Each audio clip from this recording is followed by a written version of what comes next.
Thank you very much. Okay, so we're going to do a fireside chat with Gary Ma from Epik. So just let me introduce myself first. So my name is Takayuki Suzuki, the President CEO of ParadeAll based in Tokyo, doing the independent consultancy focusing on the entertainment plus technology. So now also I'm into the Metaverse project called the Meta Tokyo. So we both land in the decentralized and also the developing the area.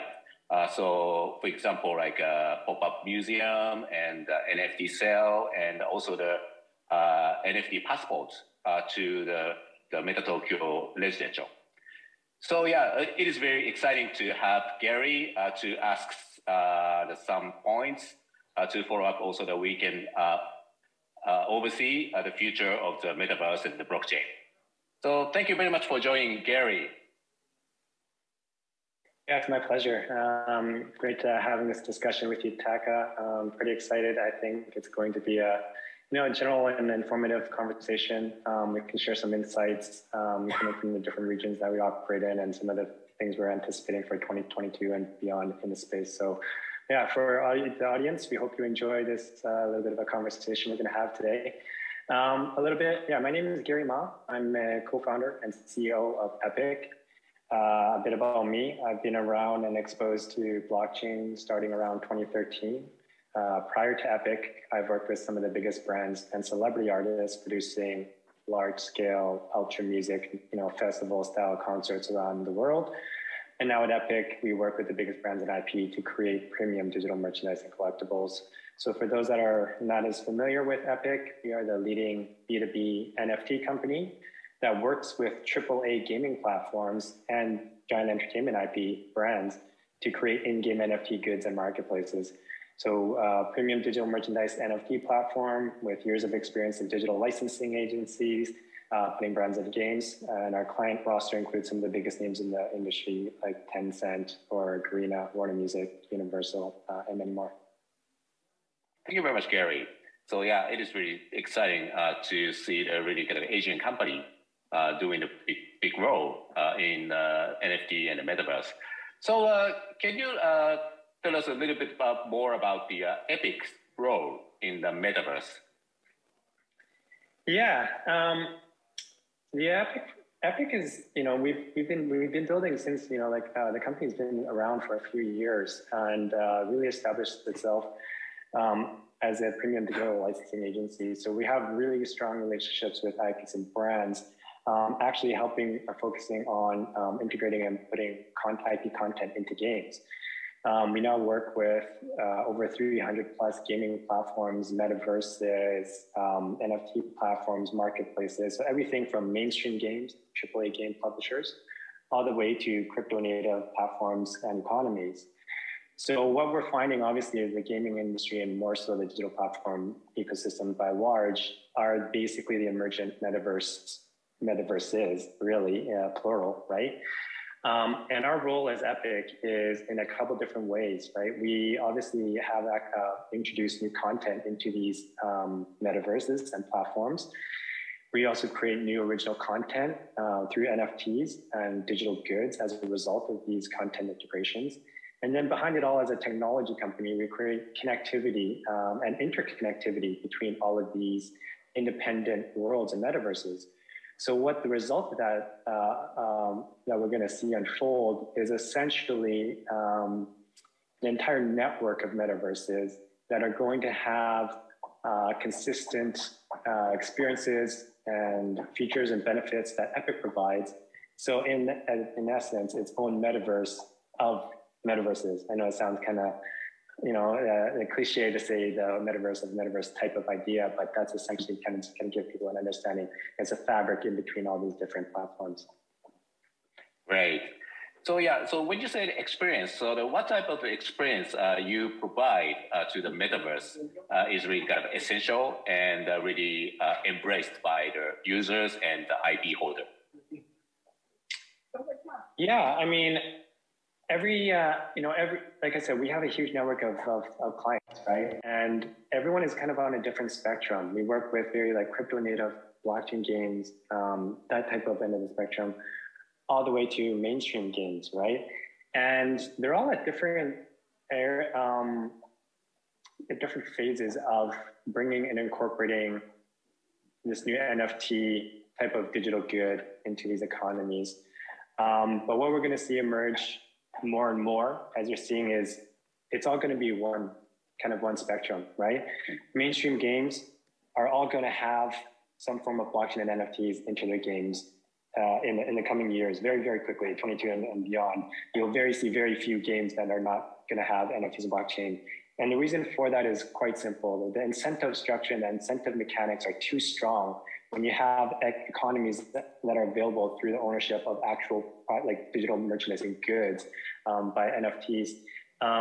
Before we used to have gamification to drive user behavior and mechanics inside these games, but now we have real world economics to help drive these incentives. So we're gonna see all these platforms from the mainstream all get closer and incorporate more blockchain technologies.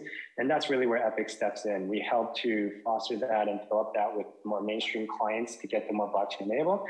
And then on the more kind of blockchain native already that have technologies for NFT and so forth, we help introduce more content for them and help them to expose more NFTs with like IPs and brands and so forth.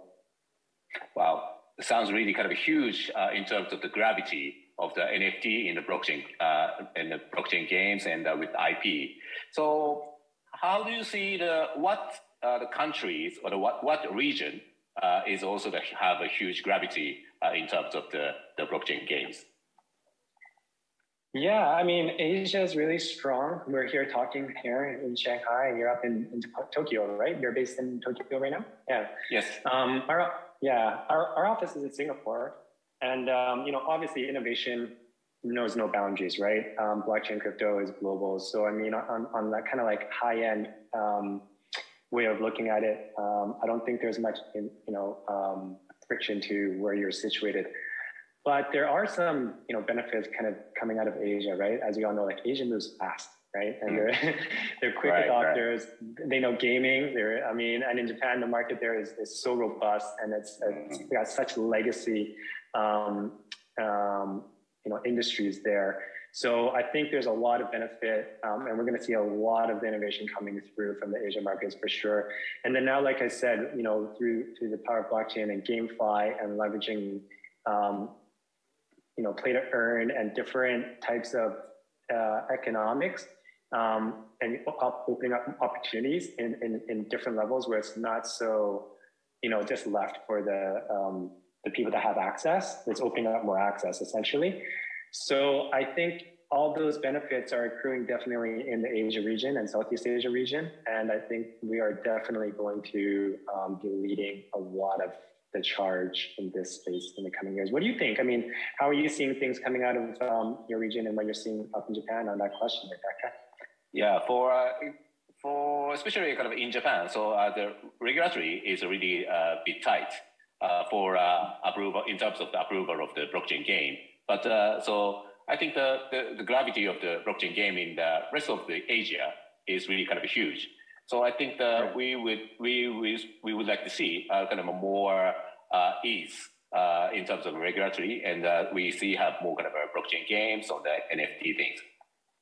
Yeah. So you believe that as that continues to get a little bit more loosened up, you're going to see more innovation and companies flourishing originating from Japan, is what you mean?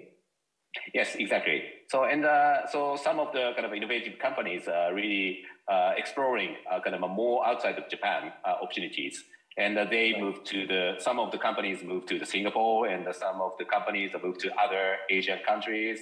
So I think that this is really kind of a good for our future, but it is sad to see some great, talented, young, innovative people left to Japan.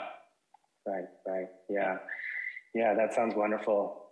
Yeah. So okay, so you touched about you already worked with the many entertainment IP or the brands plus games. So when you work with the big IP or the entertainment player for NFT projects or the Metaverse, so what is important mindset you have? Yeah, I mean, that's a great question, right? I mean, first and foremost, we're customer first, right? We take care of our clients and we aim to build products that people love.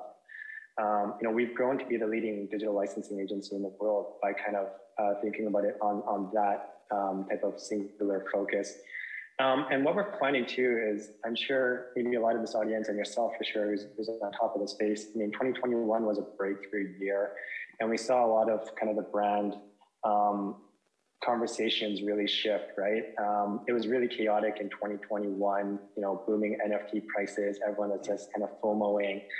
And a lot of the brands and clients we work with were really excited, but also not necessarily clear how they could enter these markets and develop a strategy. So that's where we kind of put on a really white glove approach and work with our clients to build custom strategies for them to build out their own digital strategies. And at the end of the day, every client, every business is unique, right? How they engage with their customers, what kind of products they sell, how they reach them, how they communicate with them, how the interactivity of these NFTs in how there's going to be utility and what the accrued value is to the end consumer who owns it, whether it be online, digital, or offline as well. So yeah, I mean, I think that's one of the key things to really deliver value in today's space. We just really have to focus on delivering good products, thinking about the user experience and adding value. Yeah. How about yourself? I mean, is there any products you've seen out there or anything that's really been striking to you that that's really caught your eye? Yeah. So in Japan, maybe last year was more about educational period, and so we shared tons of the presentation to the creators and the music artists and also the brands. So, but of course, as you know, the Facebook changed its names to Meta, and that is kind of a huge impact for the kind of a really understanding for kind of in terms of mass adoption. So I think this year, so the more people and the more players really care about and talk about the metaverse. So I had a discussion with some brands yesterday to talk about also that we can do some the projects in a Decentraland. So basically Decentraland is as you know, the kind of English language, the platform, and which normally doesn't work for Japanese brands and the customer, but Japanese brand companies are really kind of a more looking to the really kind of a innovative way than the just doing the mass appeal point. So I think that this is really interesting move, and also that it is really kind of a following wind for us to make something happen. Yeah, I think it's pretty interesting too, right? Like they've had two kind of big shifts that happened in like successive years. Like I said, 2021 was the year of NFTs, and a lot of mainstream companies and organizations barely started getting their heads wrapped around that. And then next thing you know, Metaverse comes out, and it's this thing like, what is a Metaverse? What does that really mean? So I mean, and that just speaks to the pace and the speed that this thing is happening, right? But in a way, I also kind of find Metaverse is what people believe it to be is very visceral. Like it's very easy. Like they think they understand it because what people imagine is the whole immersive VR world, like Ready Player One type of oasis environment where people are going to spend, forget about their real life body and start living in these digital forms. And that is definitely one part of the equation. But I do believe there's going to be a success of steps in order to reach those types of end outcomes, like that kind of singularity of this giant metaverse that is entirely open and interoperable to the masses. But it's really interesting to hear how, and I agree, like education is definitely a big part of the conversations. For sure. Yeah, definitely. Yeah, and also it is interesting that the metaverse shares some kind of more clear context to the IP and also creators. So how NFT play a role in the project? Because so when we talk about the NFT with those people, so the people talking about the crazy price and scary technology or something like that. But now we are doing the kind of a pop-up exhibition in the Decentraland of the NFT photography by the Japanese legendary the fashion magazine. So, and the fashion magazine's the chief of editor was really kind of clear about the what's happening in NFT, but we presented the idea of the exhibition in a Decentraland. So made him that really kind of a more clear context to how to do it and what to do it. Right. So I think that this is really kind of a great combination with the metaverse and the blockchain and the NFT. So yeah, this is really what this conference is aiming. 100%, 100%. You know, like we kind of, that was our underlying thesis a couple of years earlier already, right? As we were really, you know, forging ahead on the NFT space pretty early on. One of the things we understood, I mean, the nagging question behind it was like, okay, at some point NFTs are going to be everywhere. And everyone's going to own NFTs. And then what happens after that? What do you do with them? And then so the next logical step becomes things like digital environments and the metaverse. So, I mean, I think this evolution, our management was really great about kind of like thinking about it in that lens, and then just kind of building a pathway to get there, which is, you know, in 2022, you're going to hear Epik unveiling things like the Epikverse, which is the Metaverse by Epik that I mentioned earlier. But yeah, it's like a home for all this digital merchandise and these new consumables that people have. Yeah, 100%. Thank you. So yeah, next question. So when do you see the blockchain game and maybe perhaps NFT have mass adoption? So this is really kind of a prominent, but how do you think how many years we're going to take, but or the 3 months after it's going to happen? I think 22 is going to be the year, and which is pretty amazing actually for the amount of time it took, you know, the blockchain, Bitcoin to reach where it is today in terms of, you know, mainstream and retail awareness and adoption, and NFT, just kind of the pace at which it's grown to actually say that it's going to reach mass appeal in 2022 is pretty phenomenal. But we also have to, you know, I think there is a common sense reason for that, right? NFTs are very easy to understand. Like you said, I mean, Metaverse was very easy to understand. It's like, okay, I walk into a shopping mall, or I can walk into a shopping mall digitally. Like, I understand it. I got a display, I got an art gallery. It's very easy to understand. NFTs are digital stuff. It's digital, like, goods, right? And it doesn't matter who you talk to. You can be talking to, when we say this in a couple of presentations we've had before, but like, you can be talking to a grandma who's 70 years old. They've bought stuff all their life. So you just tell them it's digital stuff, and they still kind of get it, you know? So like NFTs is really core to everything we already know, like the constructs we have from real life, etc. So taking that and then making it go to widespread mass appeal, mass adoption is an easier step. Trying to get people into blockchain and crypto by educating them about DeFi and protocols and all these other things, it's way too fringe. It's way too niche. It's like such a small subset of the, you know, population that's, you know, able to comprehend or familiar with that, so to speak. The NFTs is stuff and people get it. So 2022. Right. Yeah. 2022. Okay. We can bet, right? Yeah. Okay. What about you? What's your thoughts on that, Taka? Yeah. So I couldn't agree more. And 22, it will be the kind of a really kind of tipping point for mass adoption because maybe it is only for Japanese. So we really see the January 1st is a very special day to begin the new year, and so the first meeting in this year, so I had a meeting are really kind of they are talking about the metaverse, the NFT, really kind of sounds like a normal things. So it is already there. Right. So I think that this is really kind of signs of tipping point. And blockchain, blockchain. Like what movie did you watch on the weekend or on Netflix? Oh yeah, what NFTs did you buy this weekend? It's just yeah, that'd be great. Yeah, this is really kind of my impression of how things is really kind of evolving. Great. Yeah. So yeah, I would like to ask you about the more kind of your personal experience over the career. So what was your kind of entrance to be in the career, and so what was the kind of your tipping point getting to the crypto world?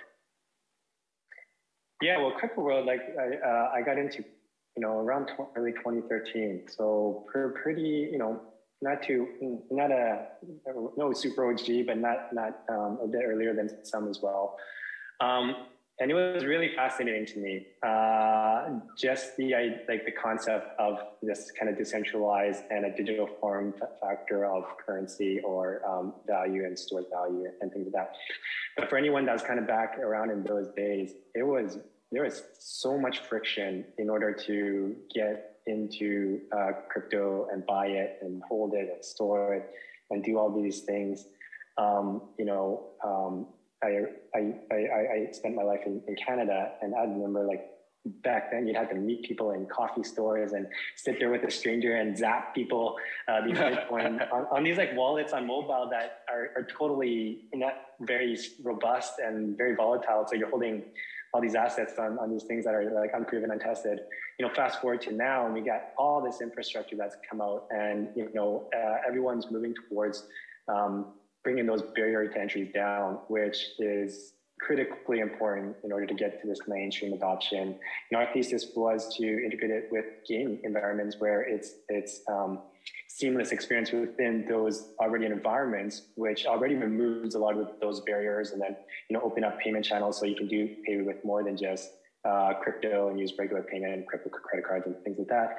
But yeah, so I started decently early, and so I've seen it go through its ups and downs, and that's why when I say 22 and reaching a tipping point and getting to this kind of mass adoption level, I truly believe it's reaching that level after all the ups and downs it took to get here, for sure. How about great. you? What's your origin story? Yeah, yes. I think that I kind of got into the metaverse area than the crypto, because so I really like to play the game called Quake, which is made by John Carmack, who is the CTO of the now Oculus, now changing into the Horizon, right? And so that was kind of a 3D CZ first-person shooter, and we can just fight in 3D CZ universe in gaming. And yeah, that was really kind of my first kind of immersive experience in the digital world. And so that was really kind of a narrow bandwidth internet era. It's like maybe 20 years ago, something like that. But so, but yeah, you look good for your age, Taka. We wouldn't have known. No, I really kind of into to play in the midnight.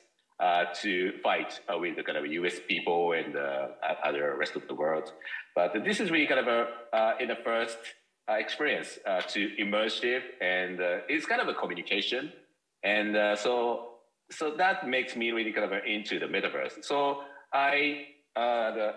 from my experience of my independent consultancy works, and I advised the Japanese venture capital and to invest the metaverse startup in 2017.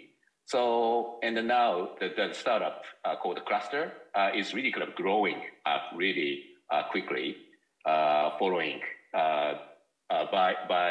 following wind of the meta.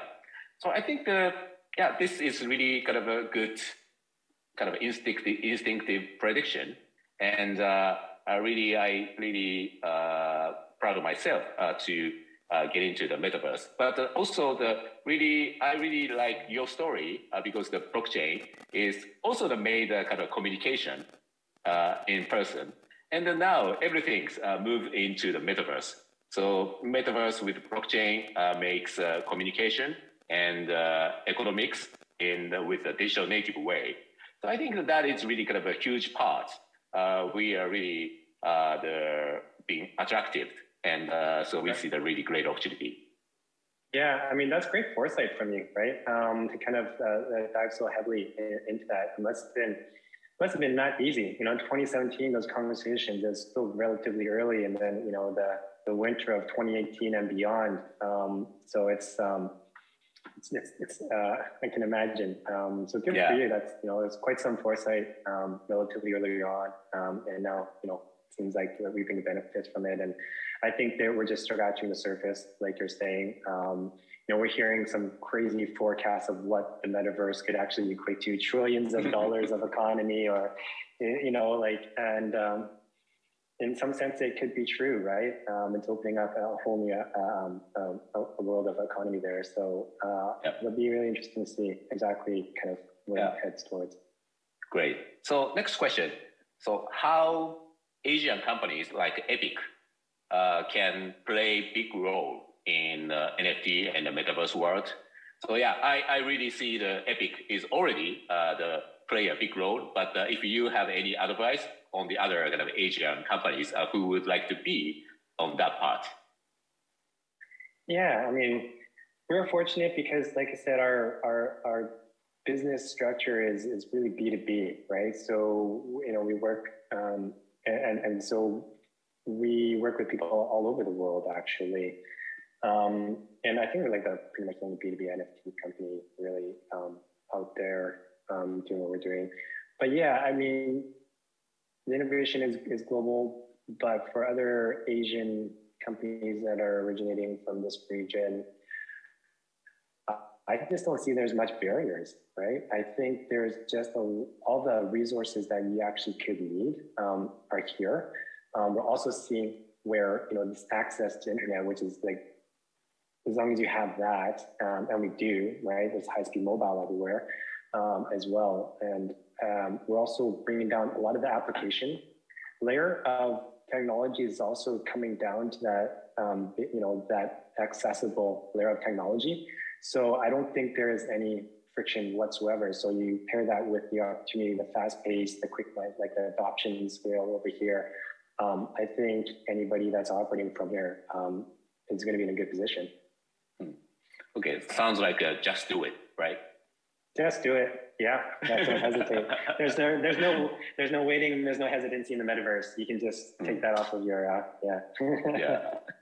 So I feel really kind of energy from you just via Zoom, but you have really huge energy for just do it. Just do it. Yeah. That'll be our closing response to the audience here, right? Yeah, great. Okay, this is our last question. Sorry. Sure. Can you pick 3 words for your prediction of the 2022? 3 words. Well, I think we covered it, right? Mass market appeal, right? If we're gonna if we're both gonna put our bets on that, then let's keep those as a 3-word thing going in 22. And that means many different things, right? I mean, accessibility, of course, is the adoption of it is the second component of that. And that adoption is going to take fruition from many different aspects, right? The utility of these NFTs, the value that's inherent with these NFTs, and then obviously the reach and how people get exposed to them, and reducing those friction for people to get exposed to them, buy them, own them, possess them, trade them, do all the great things that we imagine in this open, interoperable NFT, metaverse ecosystem that we all envision. So, yeah, a couple of pieces related to that, but I think that is my 3 words. Great, thank you very much. So what's your 3 words? Taka, come on, you gotta share. What's your 3 words? Okay, 3 words. So.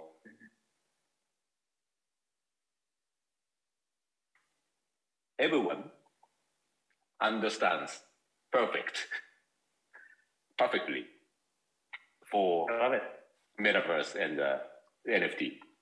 So as we talked, the last year was kind of an educational period, but now everyone understands perfectly. So we can just we can say, okay, just do it, right? Yeah, I love it. Yeah, great. Thank you very much, Gary. So that was really wonderful conversation, and really I feel really the market and also the innovation will be promising. So thank you very much for again, Gary. and keep in touch. Thank you. It's been my pleasure. Thank you.